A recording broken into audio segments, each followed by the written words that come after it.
સુરતમાં જાહેર પરિવહન સેવા બીઆરટીએસમાં એક હચમચાવી દે તેવી ઘટના સામે આવી છે।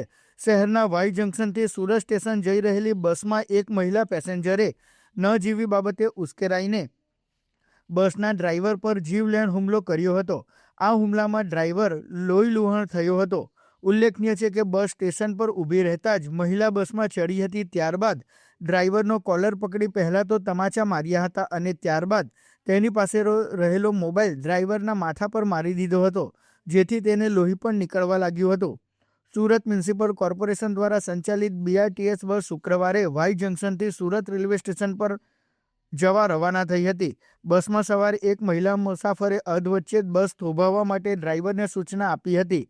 બીઆરટીએસના નિયમો મુજબ બસ માત્ર નિયત કરેલા સ્ટેન્ડ પર જ ઊભી રહી શકે છે, જ્યારે ડ્રાઈવરે નમ્રતાપૂર્વક જણાવ્યું કે બહેન, આગળ કોઈ સ્ટોપ નથી, એટલે બસ અહીં અધવચ્ચે ઊભી નહીં રહે। ત્યારે મહિલા ગુસ્સે થઈ હતી અને ડ્રાઈવર સાથે ઉગ્ર દલીલો કર્યા બાદ તેના પર હુમલો કરી દીધો હતો।